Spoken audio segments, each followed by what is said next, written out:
Hello everyone. आज हम लोग ग्लोबल एंटरप्राइजेस जिसमें एमएनसी है और joint venture and public private partnership पढ़ने वाले हैं, जो कि चैप्टर 3 का है, private public and global enterprises. तो स्टार्ट करते हैं। हमारा टॉपिक है मल्टीनेशनल कंपनीज, जिसको ग्लोबल एंटरप्राइजेस भी कहा जाता है। तो मल्टीनेशनल कंपनीज आखिर कहते किसे हैं? मल्टीनेशनल कंपनीज का मतलब क्या हो गया? ऐसी कंपनीज जो अलग अलग नेशंस में, एक से ज़्यादा नेशंस में ऑपरेट करती है। Multinational company may be defined as a company that has business operations in several countries. एक से ज़्यादा कंट्रीज़ में वो ऑपरेट करती है। ऐसे बिजनेसेस को मल्टीनेशनल कंपनीज या ग्लोबल इंटरप्राइजेस कहते हैं, हैविंग इट्स फैक्ट्रीज, ब्रांचेज और ऑफिसेज इन दोज कंट्रीज। ठीक है, तो इसमें एक होम कंट्री हो जाता है और एक होस्ट कंट्री होता है।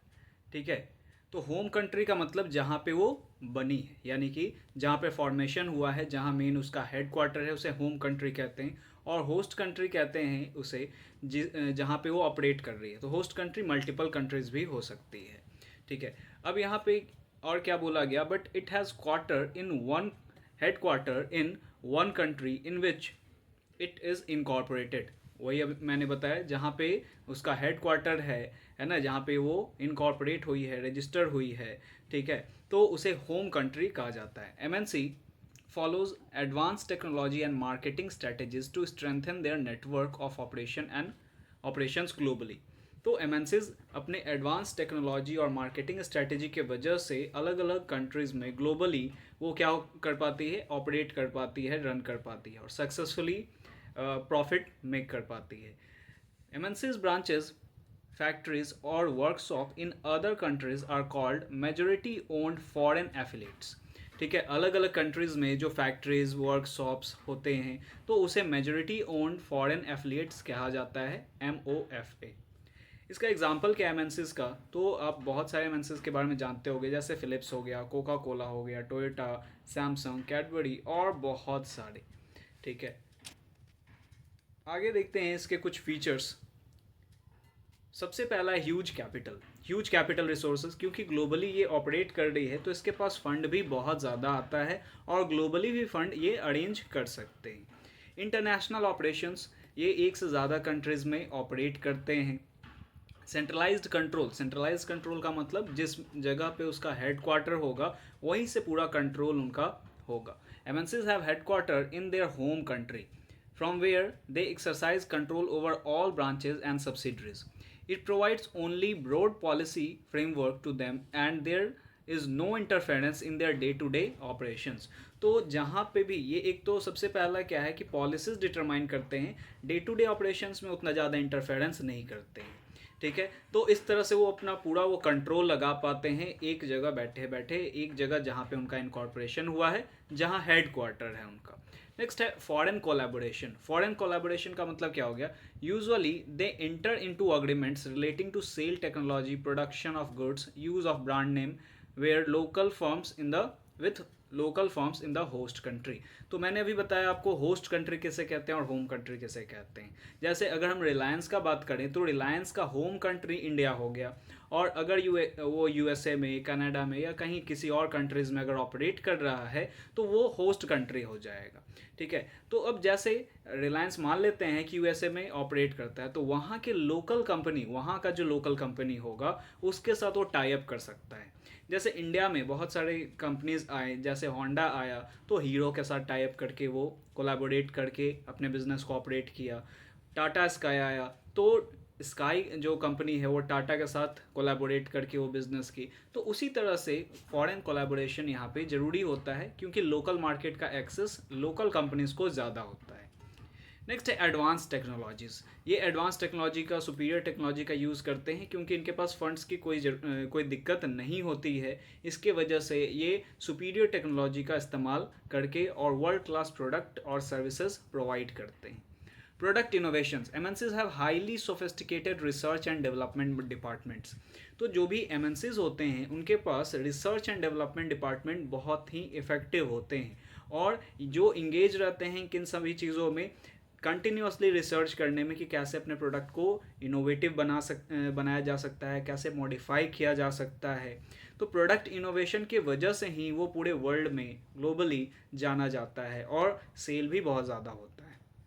नेक्स्ट, मार्केटिंग स्ट्रैटेजीज ये किस तरह का यूज़ करते हैं? They use aggressive marketing strategies. Their brands are well known and spend huge amounts on advertising and sales promotion. तो आप देख सकते हो जैसे कोका कोला हो गया, कैडबरी हो गया, तो किस तरह का एडवर्टाइजिंग या किस तरह का मार्केटिंग स्ट्रैटेजी वो अपनाते हैं ताकि ग्लोबली कहीं पे भी उनके प्रोडक्ट्स को बिकने में कोई प्रॉब्लम ना आए। तो एग्रेसिव मार्केटिंग स्ट्रैटेजी, फंड्स बहुत ज़्यादा ये इन्वेस्ट करते हैं एडवर्टाइजमेंट में कि इनके प्रोडक्ट को सेल होने में कोई प्रॉब्लम ना आए। आगे हमारा नेक्स्ट टॉपिक है ज्वाइंट वेंचर। तो ज्वाइंट वेंचर किसे कहते हैं?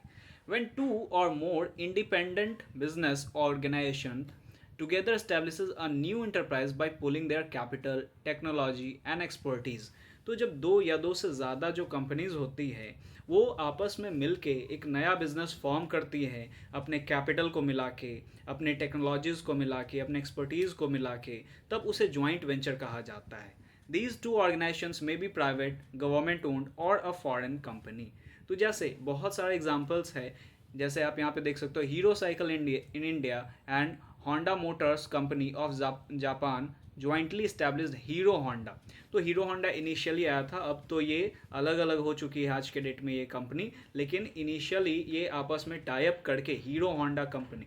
तो हीरो होंडा क्या कहलाया? ज्वाइंट वेंचर कहलाया। उसी तरह से Maruti Suzuki Motors of Japan and Maruti government of India come together to form Maruti Udyog. तो इस तरह से ये टाई अप करके ये क्या करते हैं? बिजनेस ऑपरेट करते हैं। इसे ज्वाइंट वेंचर कहा जाता है। इसके कुछ फीचर्स और इसके बेनिफिट्स देख लेते हैं हम लोग क्या है। तो features, the capital is provided jointly by government and private sector entrepreneurs. तो जो भी अगर हम यहाँ पे गवर्नमेंट और प्राइवेट का टाई अप है तो दोनों आपस में कैपिटल को कंट्रीब्यूट करेंगे। अगर प्राइवेट का है तो प्राइवेटली दोनों आपस में कैपिटल्स को कंट्रीब्यूट करेंगे। मैनेजमेंट में be interested to the private entrepreneurs. तो यहाँ पे अगर गवर्नमेंट और प्राइवेट का है तो यहाँ पे प्राइवेट को भी मैनेजमेंट का काम सौंपा जा सकता है।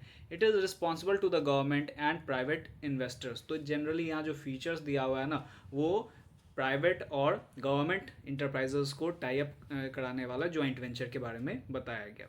और अगर हम इसका बेनिफिट देखते हैं तो क्या क्या है? Greater resources and capacity. अब जैसे दो बिजनेस अगर आपस में मिली तो दोनों के मिलने से रिसोर्सेज क्या हो गया? बढ़ गया, कैपेसिटी उनका बढ़ जाता है। ठीक है, अगर दो अपना कैपिटल यहाँ पे मिला लिए या फिर टेक्नोलॉजी को मिला लिए तो इस तरह से वो कंपनी और भी बड़ी बन जाती है। ठीक है, एक्सेस टू एडवांस टेक्नोलॉजी। अब नए नए टेक्नोलॉजीज़ को ये क्या कर सकते हैं? ऑपरेट कर सकते हैं, लेके आ सकते हैं, यूज़ कर सकते हैं। क्योंकि अब जब दो कंपनीज मिल गए तो दोनों के मिलने की वजह से फंड्स भी काफ़ी अच्छा खासा आ चुका है और एक्सपर्टीज़ का इस्तेमाल ये अच्छे से कर सकते हैं। नेक्स्ट है access to new market and distribution network. तो नए नए मार्केट का यहाँ पे ये एक्सेस कर सकते हैं। जैसे अगर हम लोग बात करें कि सुजुकी, तो सुजुकी जापान की कंपनी और वो मारुति के साथ यहाँ पे जब मिल गई तो इनका जो एरिया ऑफ मार्केट था, एरिया ऑफ ऑपरेशन था, वो बढ़ गया। ठीक है, जापान की कंपनी इंडिया में भी ऑपरेट कर रही है और फिर जापान में भी ऑपरेट हो रहा है। तो इस तरह से इनका जो मार्केट है, एरिया जो है वो क्या हो गया? बढ़ गया। Innovation, foreign partners in joint venture have the ideas and technology to develop innovative products and services. They have an advantage in highly competitive and demanding market। तो अब क्योंकि इनके पास फंड अच्छा खासा आ गया है तो ये अलग से अपना रिसर्च एंड डेवलपमेंट का टीम डेवलप कर सकते हैं और इनोवेशन अपने प्रोडक्ट में नए नए इनोवेशंस को ऐड ऑन कर सकते हैं। नेक्स्ट है लो कॉस्ट ऑफ प्रोडक्शन। क्योंकि अब दोनों का यहाँ पे क्या हो गया कि टेक्नोलॉजी ये लोग क्या कर रहे हैं? शेयर कर रहे हैं, रिसोर्सेज शेयर कर रहे हैं। तो जब रिसोर्सेज और टेक्नोलॉजी को जब ये शेयर कर रहे हैं, इसके वजह से प्रोडक्शन कॉस्ट क्या हो जाता है?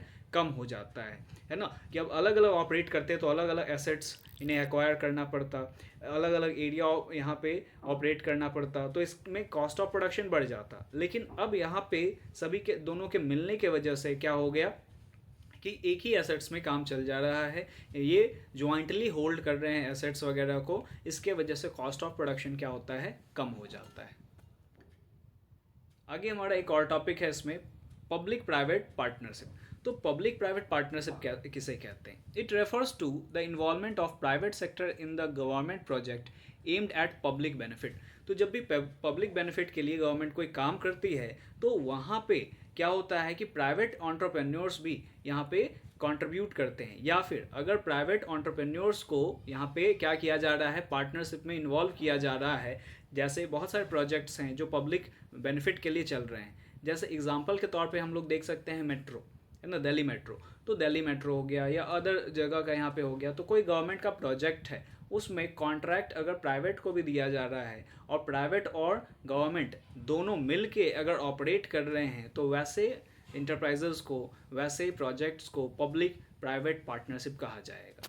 The public private partnership model allocates task, obligation and risk among the public private enterprises in optimal manner. The public partners in PPP are government entities. तो जो public partner हो गए वो government entities है, that is ministries, government departments, municipalities, state owned enterprises. The private partners can be local or foreign international, include business or investors with technical and financial expertise. तो यहाँ पे वही बात कहा गया कि प्राइवेट इंटरप्राइजेज जो हो गए वो कहीं लोकल या फिर फॉरेन कोलैबोरेट्स हो सकते हैं, और पब्लिक जो हो गया वो गवर्नमेंट के लिए यूज़ किया गया है। PPP also includes NGO and other community based organisations who are the stakeholders directly affected by the project. PPP is therefore defined as a relationship between public and private entities in context of infrastructure and other services. तो यहाँ पे ये लोग share करते हैं अपने infrastructure को, अपने कैपिटल्स को, ताकि प्रोजेक्ट इनोवेटिव तरीके से सक्सेसफुल हो सके। इसके फीचर्स के बारे में अगर हम लोग देख लें तो फीचर्स क्या है? It facilitates partnership between public sector and private sector. तो पब्लिक सेक्टर गवर्नमेंट के लिए यूज़ किया गया, प्राइवेट सेक्टर किसी लोकल बॉडी या फिर फॉरेन कोलैबोरेट्स के लिए यूज़ किया गया। पर्टेनिंग हाई प्रायोरिटी प्रोजेक्ट, तो जो बड़े बड़े प्रोजेक्ट्स होते हैं, जैसे भी मैंने दिल्ली मेट्रो का बात किया, उसी तरह से अगर गवर्नमेंट को क्या करना है कि बहुत सारा चीज़ जैसे वाटर सैनिटेशन का डिस्ट्रीब्यूशन, हॉस्पिटल्स बनाने हैं, स्कूल के बिल्डिंग्स बनाने हैं, कोई टीचिंग फैसिलिटीज़ या स्टेडियम हो गया या एयर ट्रैफिक कंट्रोल, बहुत सारी चीज़ें इसमें आ सकती हैं। ठीक है, तो कोई भी प्रोजेक्ट है तो गवर्नमेंट उनमें प्राइवेट सेक्टर को भी इन्वॉल्व कर सकती है। तो जब गवर्नमेंट और प्राइवेट दोनों मिल के ऑपरेट कर रहे हैं तो उसे पब्लिक प्राइवेट पार्टनरशिप कहा जाएगा। Suitable for big project, capital intensive and heavy industries, बड़े बड़े प्रोजेक्ट्स के लिए ये है। पब्लिक वेलफेयर एग्जांपल यहाँ पे क्या हो गया? Delhi metro corporation. ठीक है, तो दिल्ली मेट्रो कॉरपोरेशन जिसमें प्राइवेट और पब्लिक दोनों यहाँ पे कंट्रीब्यूट कर रहे हैं। Sharing revenue, revenue is shared between government and private enterprises. जो भी प्रॉफिट होगा, जो भी रेवेन्यू आएगा वो आपस में शेयर करेंगे। तो इनिशियल उनका अपना यहाँ पे कॉन्ट्रैक्ट्स होता है, ठीक है, उसके अकॉर्डिंगली वो क्या करेंगे? शेयर करते हैं। ओके, ये रहा हमारा ओवरऑल थर्ड चैप्टर। तो थर्ड चैप्टर का सभी टॉपिक्स मैंने क्लियर करवा दिया है।